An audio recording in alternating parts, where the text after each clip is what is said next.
Hello YouTube. This will be part 2 of my video series dealing with the topic of genocide and specific biblical passages that center around the Canaanites in Deuteronomy and Joshua, the Midianites in Numbers 31, and the Amalekites in 1 Samuel 15. I haven't really gotten to any specifics with those cases. I'm in the process of laying down some foundational framework in which to work, in which to frame a discussion. In part 1, I dealt with some definitions of genocide. If you haven't seen that video, I encourage you to do so now. In this part of the video, I want to deal with a little bit of philosophy. And the reason I want to do that is basically, typically when skeptics and atheists bring up this issue of genocide or alleged genocide in the Old Testament, the purpose for that is to demonstrate contradiction, to demonstrate that the God of the Old Testament is in contradiction with the God of the New Testament, and ultimately to demonstrate that the God of the Bible does not actually exist. Now, philosophically speaking, we cannot actually be able to get all the way to contradiction with this line of argument, the argument of genocide in the Bible anyway, the argument being genocide in the Bible. If we succeeded in our argument, or if the skeptic succeeded in his argument and demonstrated that in fact that the God of the Old Testament did authorize genocide, we might get a manic depressive or schizoid or insane or fickle God. But contradictory doesn't fit well into the discussions of the personal characteristics of God. For example, my mother was angry at me, compassionate toward me, intimidated me, amused me all at the same time on many occasions in my adolescent years, but her existence is not contradictory at all. The argument basically develops a moral judgment of God's behavior as perceived negatively. This might render God immoral and therefore inconsistent with his portrayed character, but it would not yield non-existence in that process very easily. To create a logical contradiction here, we would have to prove that God, number one, clearly did something clearly unjust in these actions as described in the Old Testament, and as a consequence, number two, we would never find a reason, no matter how long we thought about it, that would provide some justification for these actions. Now, I've heard many skeptics complain about the issues found in, for example, Numbers 31 or 1 Samuel 15 because of the killing of children. Just saying that it seems always unjust to kill a child is not enough. We would have to show that even the cases in normal human experience in which someone has to do this. Let me give an example. The horrible but all too frequent situations in which a father is forced to decide in a labor room of a hospital between the life of his child or the life of his wife. Many and most biomedical ethics experts will side with killing of the child to save the life of the mother or wife. And in fact, so would many skeptics, the same skeptics that bring up these issues of genocide in the Old Testament. Actually, one skeptic once told me, and I believe he leans more to a pro-life position, but actually stated human life should be considered sacred and abortion best to be avoided at all costs, and should not be used as an easy way out of irresponsibility. But there are definitely subjective situations where there may be considered a choice. And the examples he gave was rape, incest, and the health of a mother. So, the question being, if one is to say that it always seems always unjust to kill a child, this would also have to apply to the actions of the father, and it would deem that the father's actions would be unjust as well.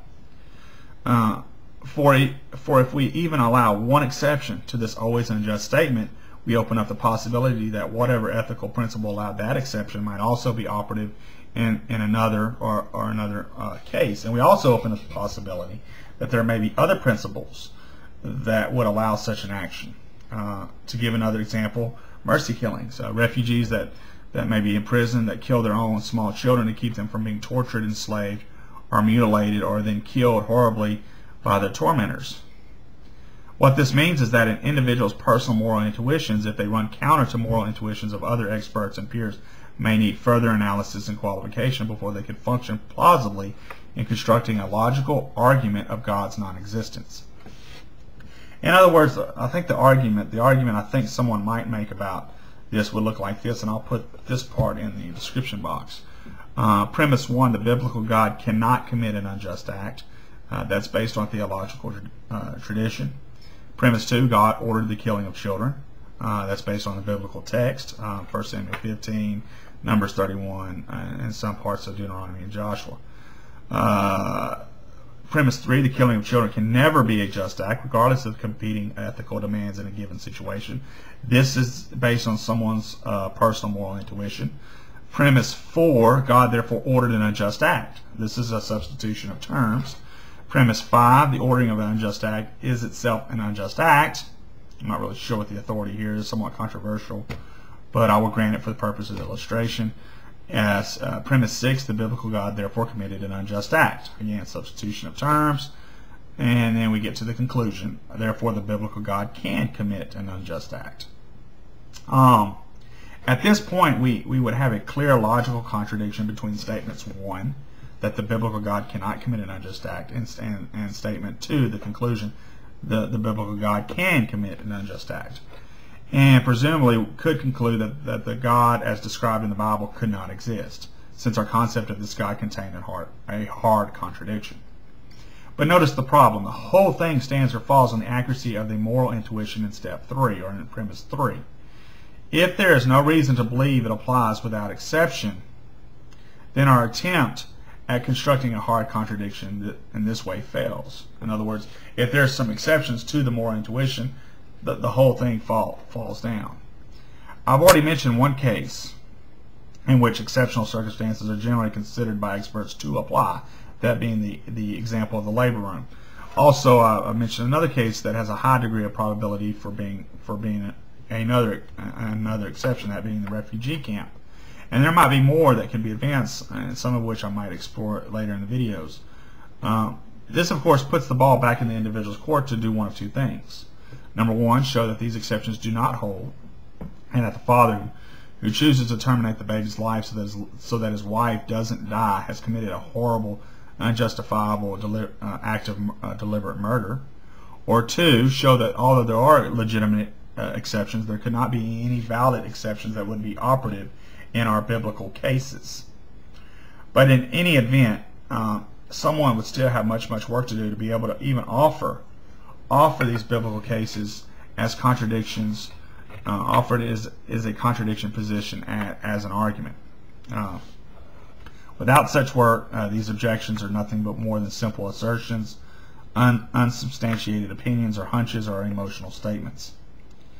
Now, let me hasten to add that I am not trying to get us to abandon our moral intuitions at all. Our moral intuitions are very important to our personal and community lives. Our moral intuitions form the basis of our personal conscience and basis for agreed upon community ethics and consequent legal codes and social norms. And I am not suggesting that this particular moral intuition is wrong or inaccurate at all. Most of our moral intuitions are statistically reliable guides. In other words, they apply in most normal situations. And I might add they also applied in the biblical Testament world also. For example, the Old Testament describes God as being outraged at Egypt's murder of infants, or being outraged at Canaanite and Israelite child sacrifice, or at the abandonment of unwanted newborns in the desert by wandering nomadic tribes as described in Ezekiel 16. What I am suggesting, however, is that that moral intuition is not the only moral rule or moral consideration that applies in these cases, and that before applying our moral intuition so absolutely to biblical cases, someone might need to apply the same level of skepticism they have about historical documents to their own personal moral beliefs first, and refinement of these implications of the moral insight and moral analysis of the situation needs to be undertaken to see to what extent it applies to the specific cases. I'm going to pick this up in the next video. Thank you very much.